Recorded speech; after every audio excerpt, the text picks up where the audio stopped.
Tienes tú ya cositas ahí que hagas, ¿no?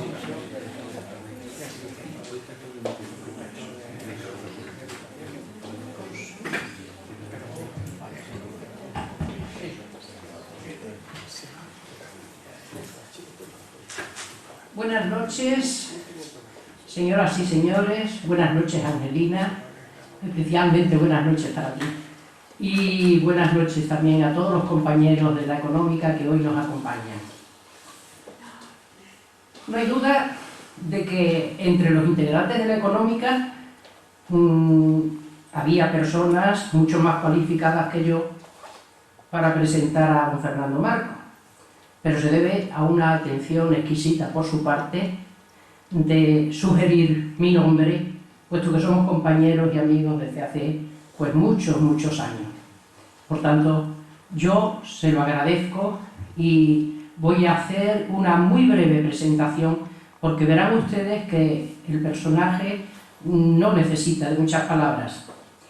Es tan sencillo que ayer, cuando llegué a la Económica, pedí, como se suele hacer, puesto que voy a presentar, dame los datos biográficos, reme, por favor, que tenéis, y vino enseguida, muy acelerada: Guadalupe, mira, no hay más que esto, porque es que nuestro amigo y compañero Fernando es de una suma humildad, pero yo se la voy a fastidiar, Estoy dispuesta aquí a recordar todo cuanto ha hecho, por lo menos las cosas tan importantes que ha hecho para Badajoz, para la intelectualidad de Badajoz y para los investigadores y para sus amigos en general. Él solo en esas notas ponía escuetamente su nombre, sus dos apellidos, muy correctamente, y ponía doctor en filología, ya sabemos lo que es hacer un doctorado, y catedrático emérito de la Universidad de Extremadura.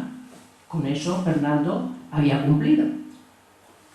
Pero resulta que sabemos, y yo lo sé, que a lo largo de su vida ha desarrollado una ingente labor profesional e investigadora. Como profesional de la enseñanza, empezó desde el nivel más bajo, y al decir bajo digo más eximio, pero más bajo en edad, de los alumnos, puesto que empezó, él mismo me lo contaba hace unos días, como maestro. Posteriormente licenciado, después catedrático de enseñanzas, lo que se llamaba enseñanzas medias, y finalmente pasó a ser catedrático de universidad, pero previamente también fue inspector de enseñanza. Los que conocemos la carrera profesional de la enseñanza sabemos que delante de estos nombramientos hay oposiciones rigurosas, oposiciones fuertes que facultan a la persona para ejercer su profesión finalmente. Hoy sigue siendo emérito y cooperando con la Universidad de Extremadura. Pero además, y esto es lo que hoy quiero destacar aquí, es y ha hecho un largo camino como investigador. Aquí hay algunos compañeros nuestros, investigadores, y saben de qué les voy a hablar. Creo que es la persona que conoce mejor el archivo histórico de Badajoz. Yo lo he visto durante años, cuando yo esporádicamente iba, doblado sobre sus legajos, ya amarillentos, a veces con las tintas perdidas, a veces con una caligrafía no del todo correcta, no del todo clara, pero amando lo que hacía, pegado a aquel documento y trayéndonos a los legos la historia de Badajoz. Yo creo, Fernando, que esto no lo debía olvidar. Si quisiéramos nosotros conocer qué sacó de aquellos papeles, que desprendían un aroma inconfundible a antigüedad, a historia, a veces con cierto misterio, ¿qué sacó de aquello? Podríamos decir que prácticamente la vida del Badajoz del siglo XVII y del siglo XVIII.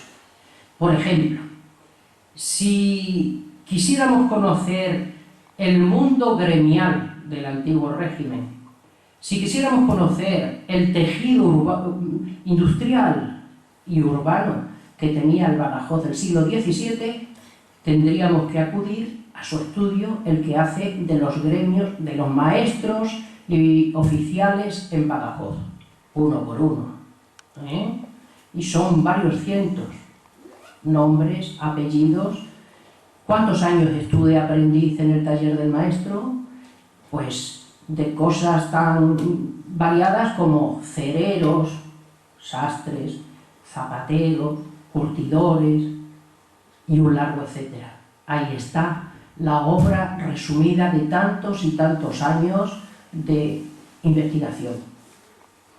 Si quisiéramos conocer cuánto vino de las Indias, cuánto oro, cuánta plata, a veces en bloques, a veces amonedado, cuántos de México, cuántos de Perú, deberíamos consultar a don Fernando Marco, porque él ha hecho un estudio de todo lo que los indianos testaron o mandaron o trajeron desde allí. Pero hoy no va a hablarnos de nada de eso.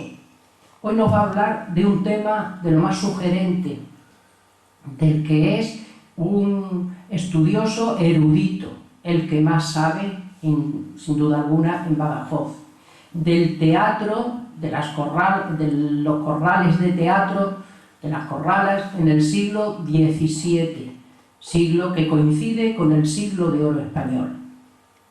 Él ha ubicado los corrales de teatro que hubo en Badajoz, de una forma, creo, que bastante aproximada.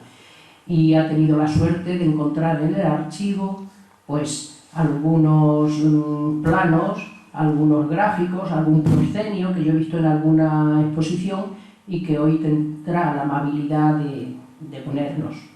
Por eso yo le agradezco a esta persona tan erudita que esté entre nosotros, que engrandezca nuestra sociedad económica con su saber y que además dé testimonio de, no solo de lo que sabe, sino de que para todos y para cada uno de los que estamos aquí y somos amigos suyos, ha sido siempre un buen amigo.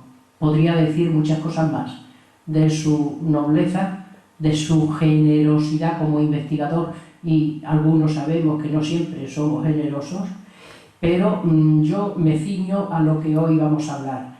A mí me satisface haberle presentado, porque no solamente es un maestro en la investigación, es que es un amigo mío al que yo quiero mucho. Muchas gracias.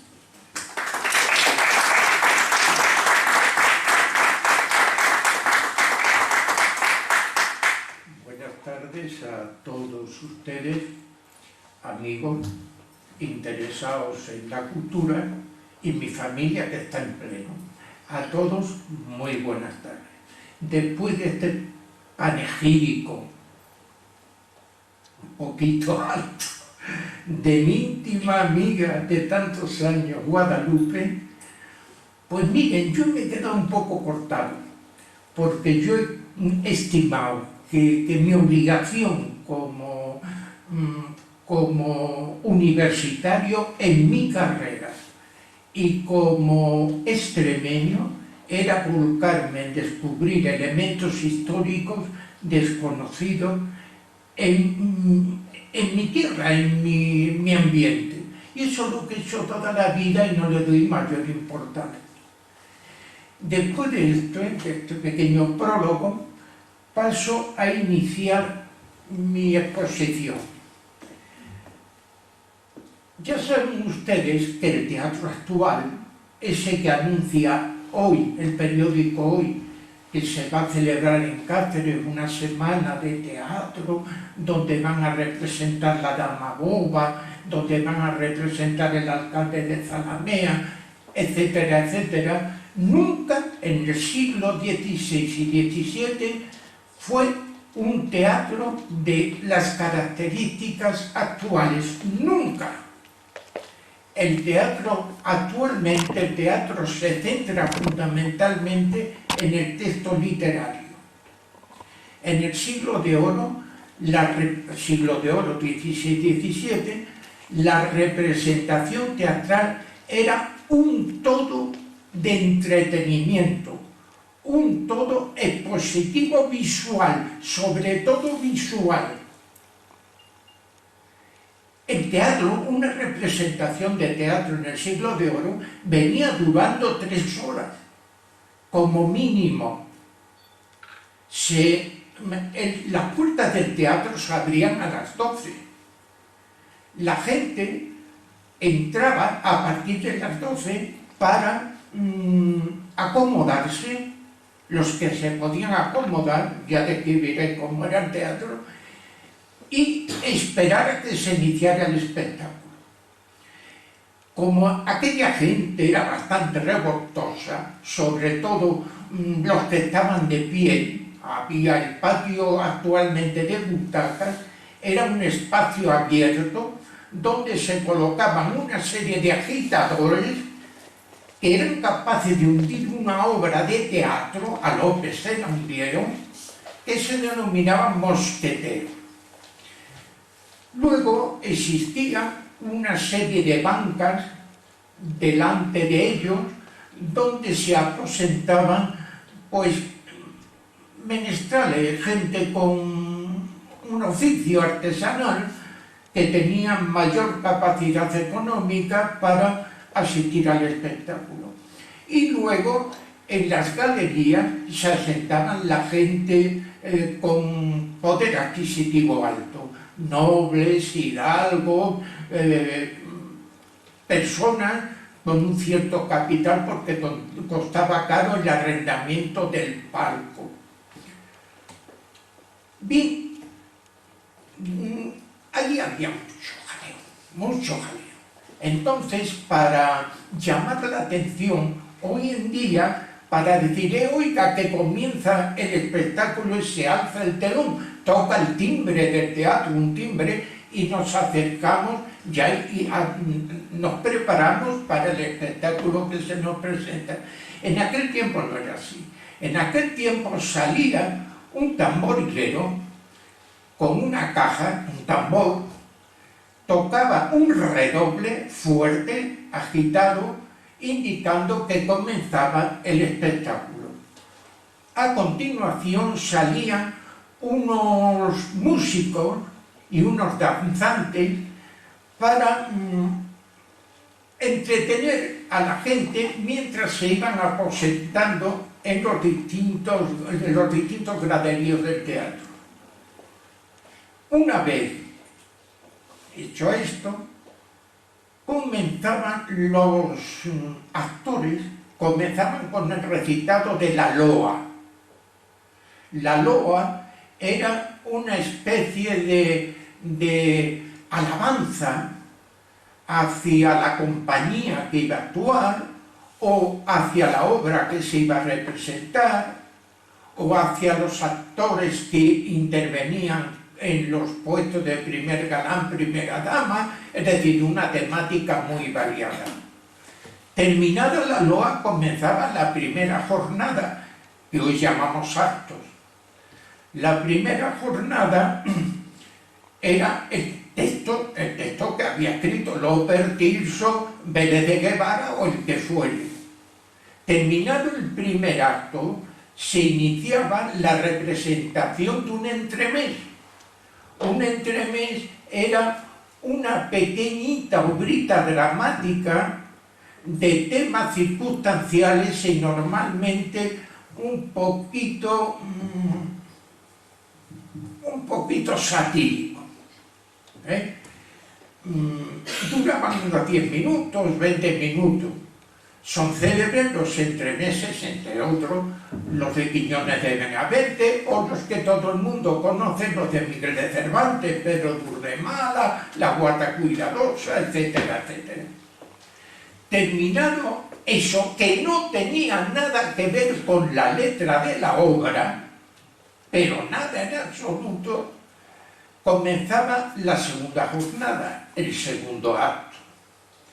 Terminado ese segundo acto, entonces se exhibía ante el público bailes, danzas, mojigangas, jácaras, es decir, divertimentos.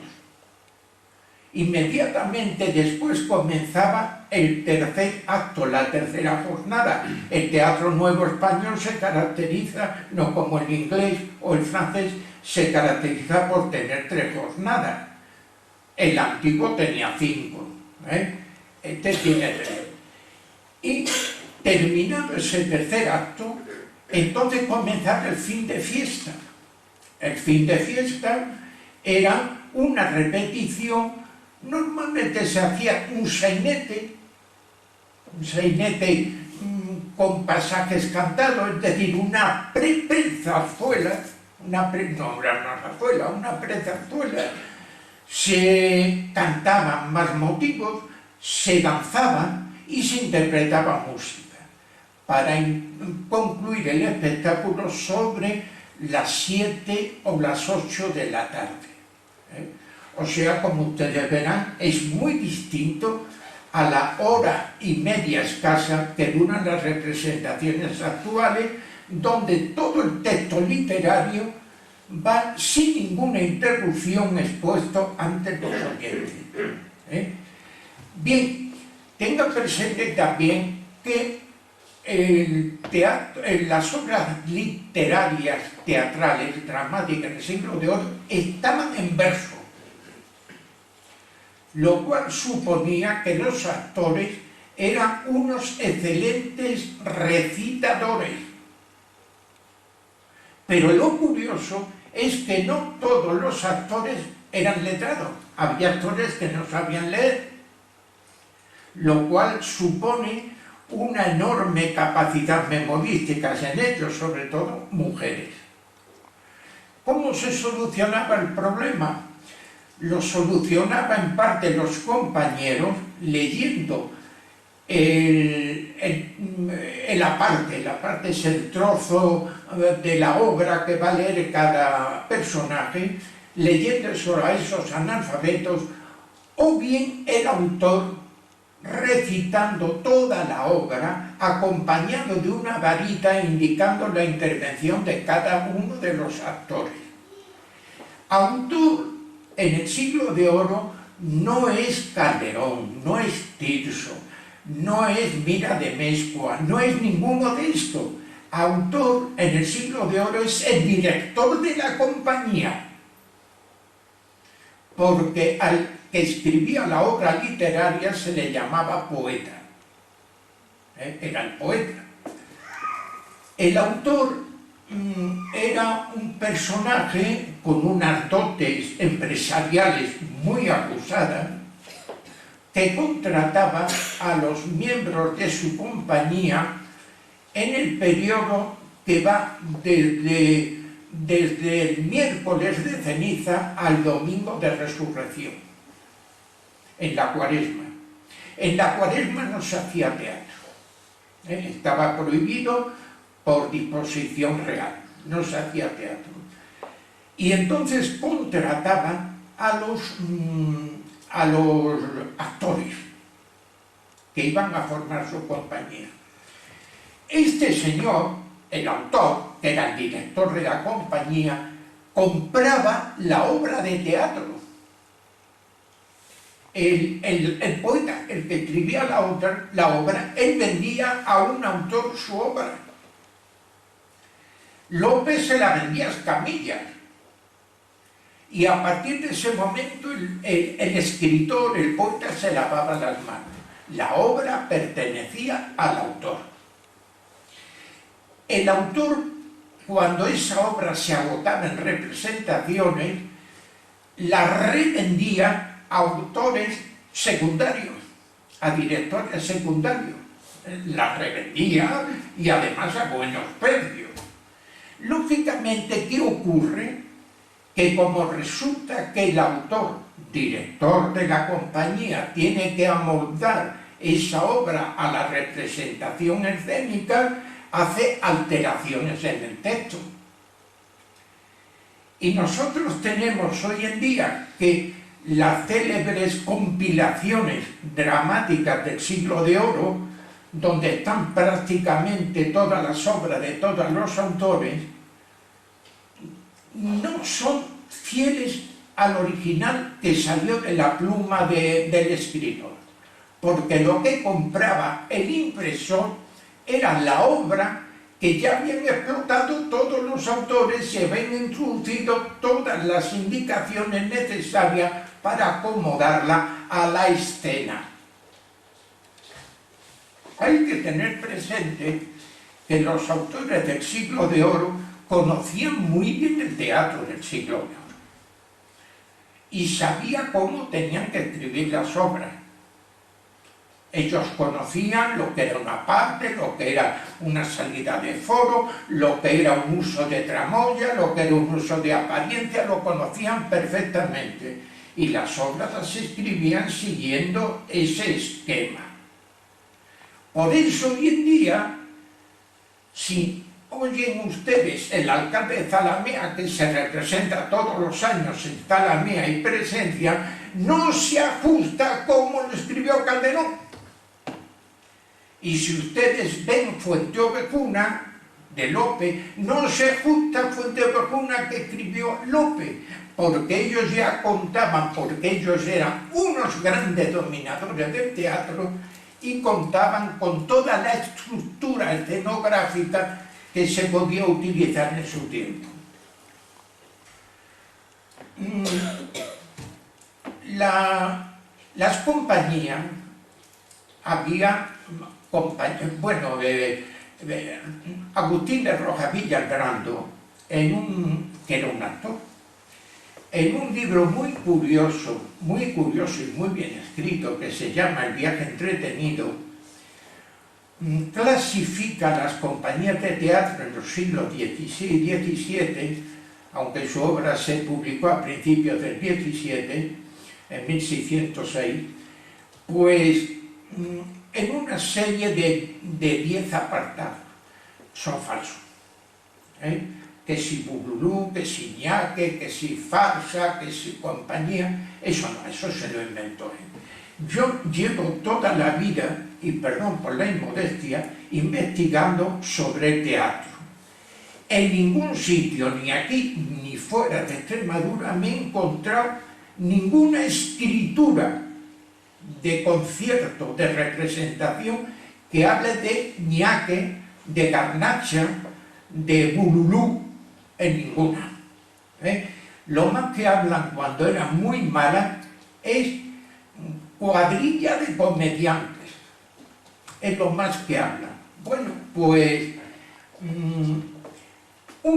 existían dos fundamentalmente, bueno, existían lo que se llamaban representantes del camino, que era un señor o dos señores que iban por los pueblos y colocaban en unos banquillos, colocaban unas tablas y ahí recitaban ellos solo la obra completa. Y ahora entra la dama y dice, y era el mismo, y ahora el paje se acerca a la dama y le contesta.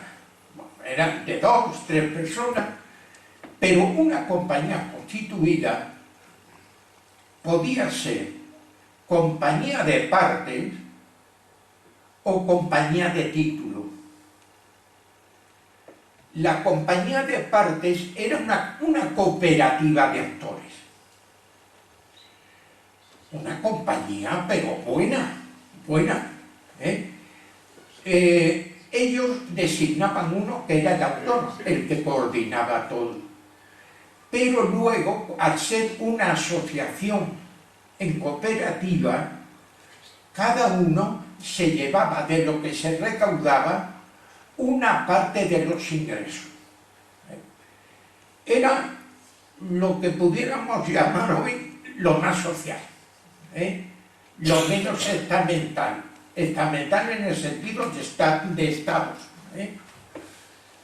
Y eran muy buenas compañías, pero muy buenas. Y había otro tipo de compañía que se llamaba compañía de título. La compañía de título es aquella que tenía licencia del rey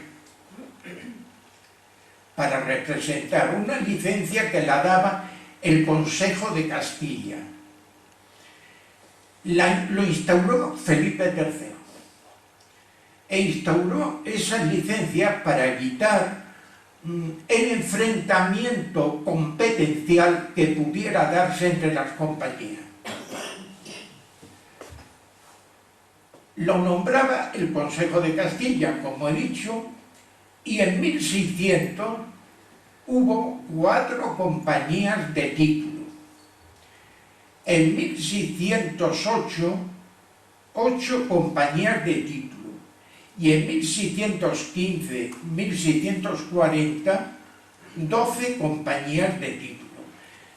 Por descontado que eran las mejores que había en toda España, teniendo presente que las compañías de teatro se desplazaban por todo el territorio peninsular, incluido Portugal, por Nápoles, por los Países Bajos, y muchas saltaban a América y luego volvían.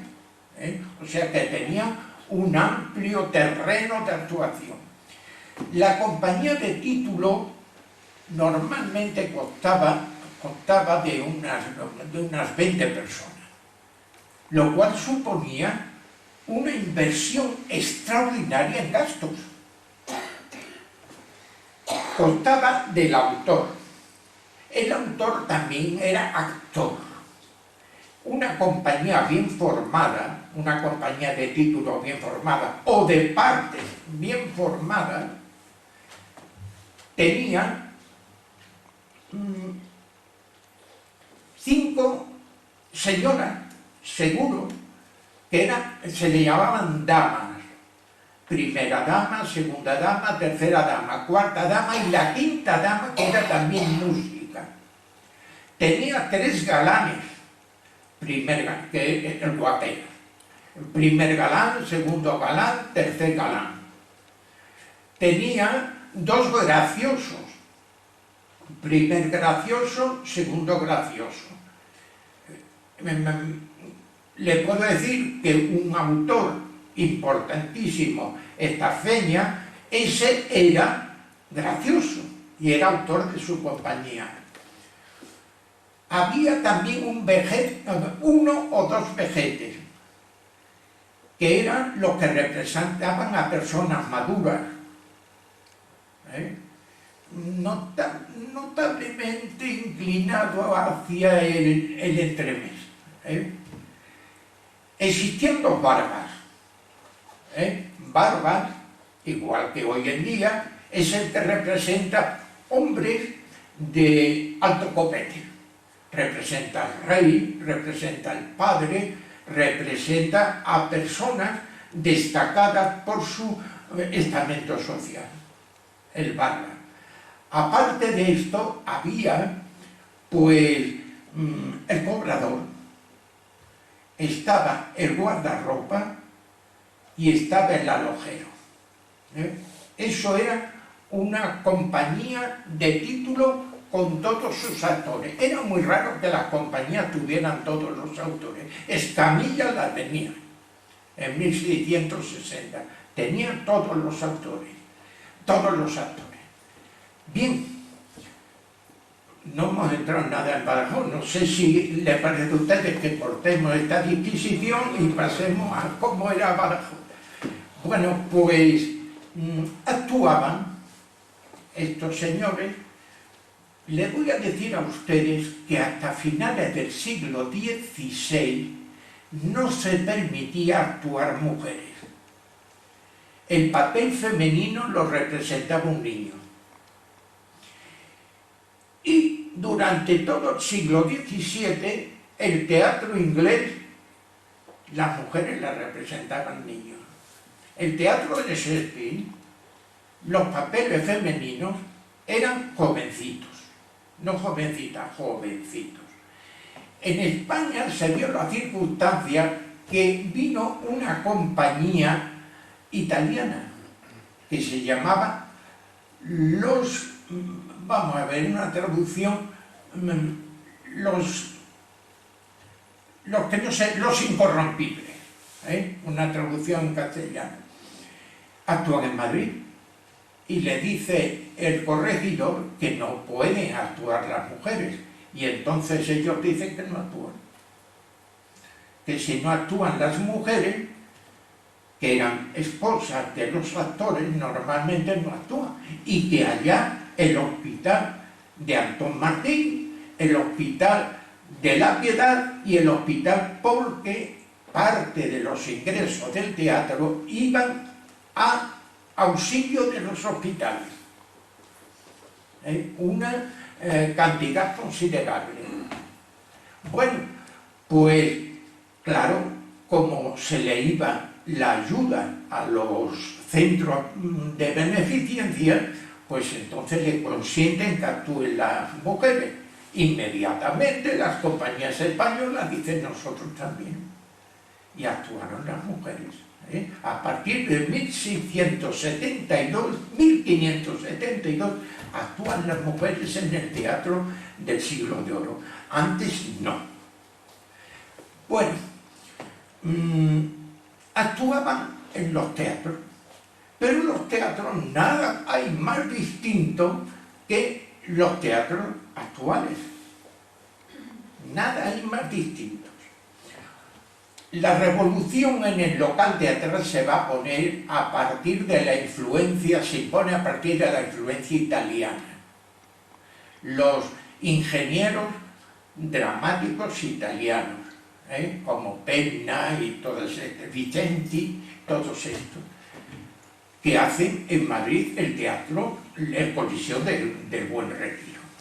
Bueno, pues el teatro se hacía aprovechando un patio de casas comunales, un corral. ¿Recuerdan ustedes que Corrala es un espacio abierto, con una serie de pasillos al aire libre, donde hay, hoy en día, en la calle Mensonero Romano de Madrid, donde hay una serie de viviendas particulares? Bueno, había patios interiores que lo hacían las casas circundantes, y ahí se montaban el teatro. Así que el teatro estaba al aire libre. Estaba al aire libre. En la parte más estrecha de ese patio de vivienda se alzaba el escenario, que ellos llamaban tablado.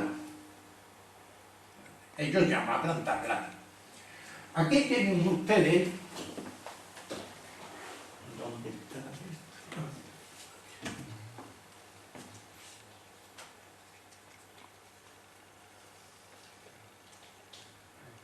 Aquí tienen ustedes el tablado. Esto es un tablado. Ahí es donde se representaba. Eso es la escena, el escenario. Ahí tienen ustedes el tablado con dos actores interviniendo. Estos son casas particulares. Se había levantado el tablado y una serie de galerías que se llamaban fondos de teatro. Esto estaba protegido de la lluvia y del sol por un pequeño tejadillo. Arriba lo tienen ustedes. Esta balconada, esta galería, dividían el espacio del fondo de teatro, lo dividían en normalmente en nueve nichos, que albergaban con unas cortinas, albergaban las apariencias, los decorados. El decorado no era igual que ahora, era un decorado estático, sin bastidores, o sea, plano, como si ustedes colocan una pintura. Aquí tienen ustedes un modelo de cómo es esto. Miren, aquí está el tablado, aquí está el primer piso cubierto con las con la cortina, segundo piso y tercer piso, el tejadillo. Esto eran los laterales para espectadores que podían pagarlo, y esto eran las escalerías para subir al escenario, que también se llamaban escaleras del monte, porque eso simulaba que subían a una montaña. Había que echarle mucha imaginación. Aquí tienen ustedes el escenario. Aquí tienen los bancos iniciales. Aquí se ponían los mosqueteros. Todo esto era galerías con aposentos, celosías, para que no vieran a la gente pudiente que estaba ahí. Observe que todos tienen celosías.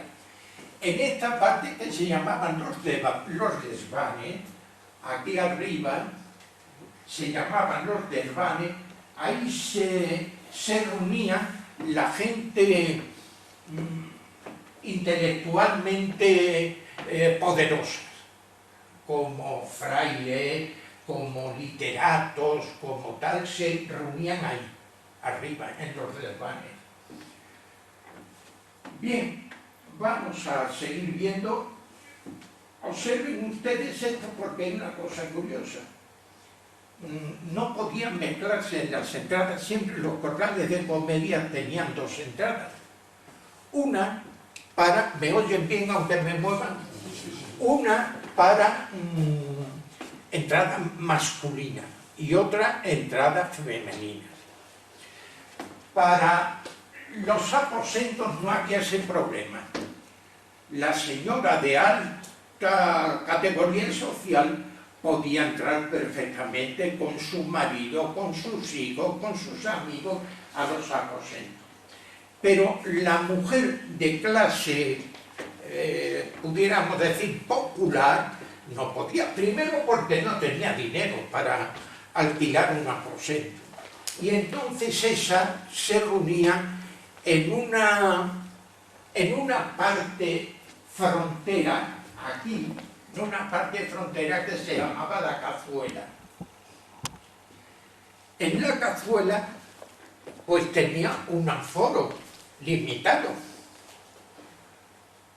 Claro, si querían entrar más mujeres, ¿qué capacidad tenía la Cazuela? Pues existían unos aposentadores que se llamaban deshacedores de la Cazuela. Estos señores eran fornidos.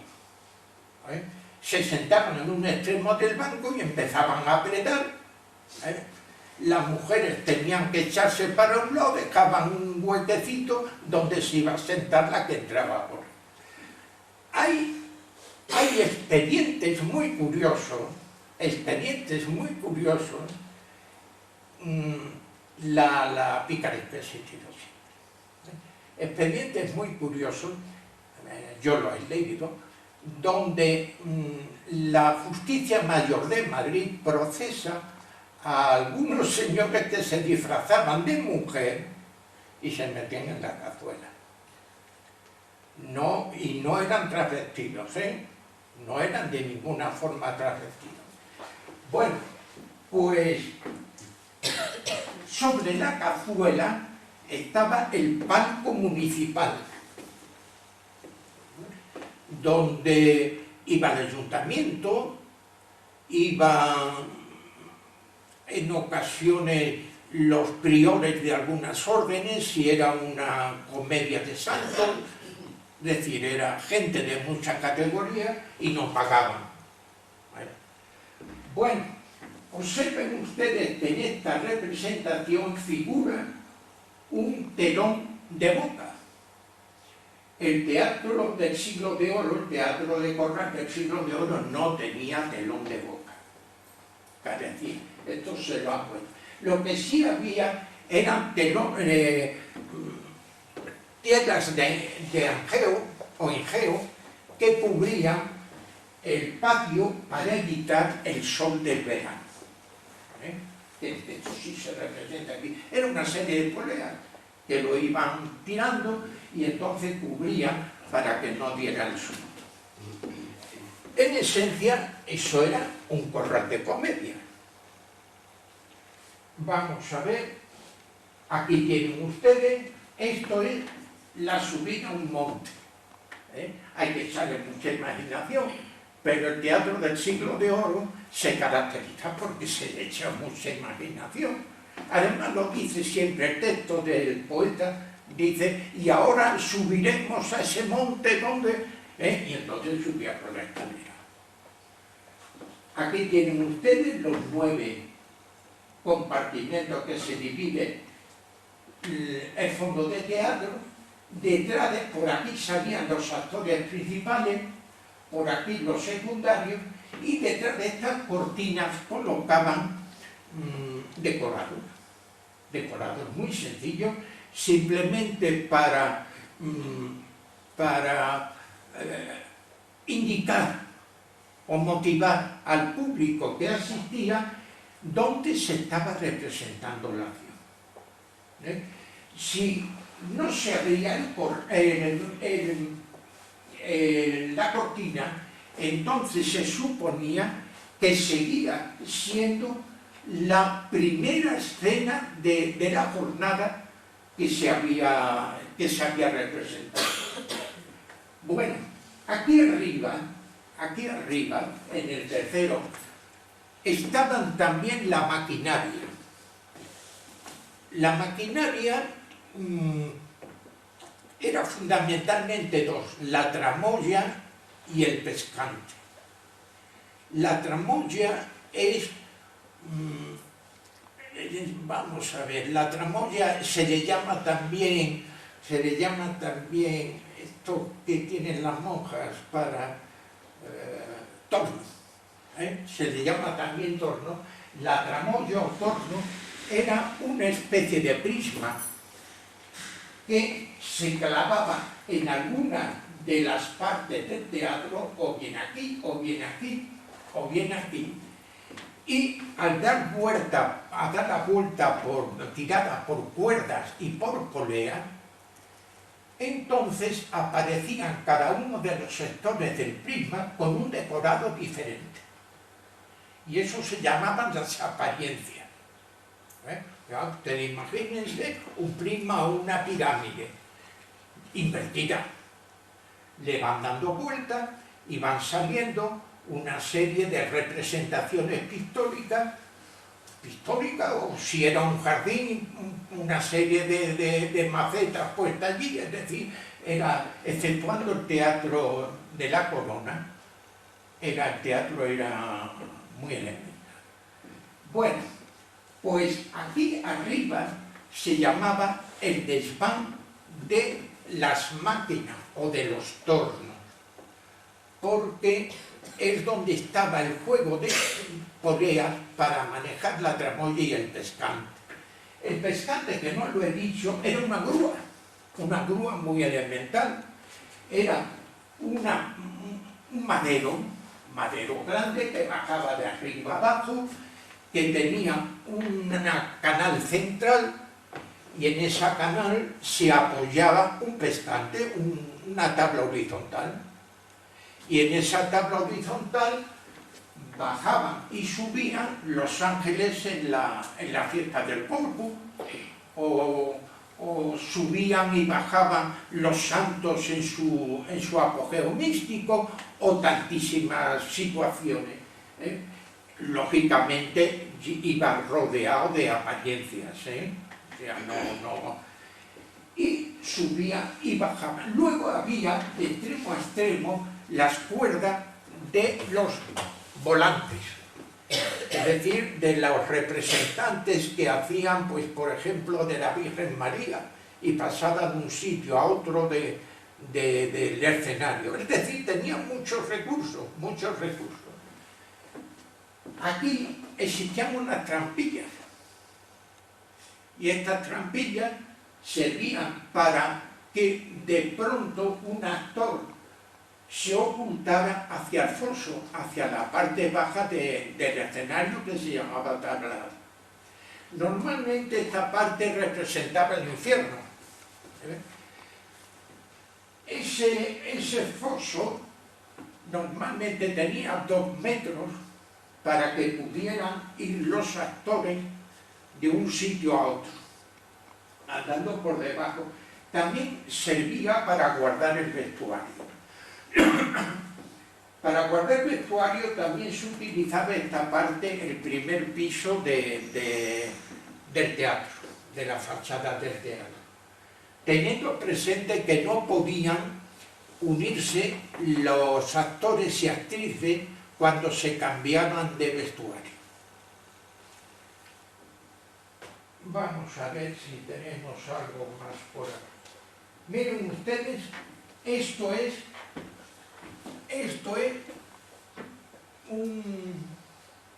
una grúa. Este es el tablado. Esto es un contrapeso. Esto es un torno. Arriba, las poleas. Aquí tienen ustedes el piense que les he dicho, donde se colocaban y lo bajaban hasta donde querían. Lo dejaban aquí, o lo dejaban ahí, o lo bajaban al tablado, según lo requería la acción de la comedia. Vamos a ver. Aquí tenemos un frente de teatro, una fachada de teatro con sus cortinas corridas. Las cortinas se iban descorriendo según lo pedía el momento de desarrollo de la obra. Si pedía, por ejemplo, el centro de una iglesia, pues se descubría un trozo de cortina donde estaba dibujado el interior de una iglesia. Solo un trozo, no como ahora que ocupa todo el escenario, solo un trocito, y la gente se imaginaba todo. Que era un jardín, se descubría otro. Que era, por ejemplo, un castillo con las almenas, se descubrían allí arriba. Eso sí era una escenografía simple. Si era una escenografía compleja o compuesta, entonces lo que le acabo de decir, cada elemento de esto tenía una representación. Pero si era una simple, todo estaba dibujado el mismo motivo. Entonces estaba pintado el mismo motivo, si era la escenografía simple.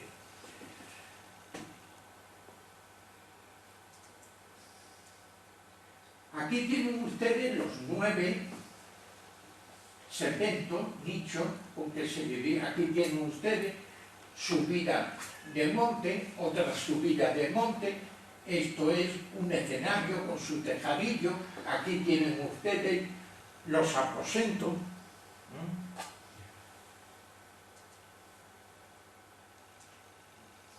Aquí tienen cómo era el corral, un corral de Madrid. El corral se dice de la Pachica. Observen ustedes, es una reconstrucción.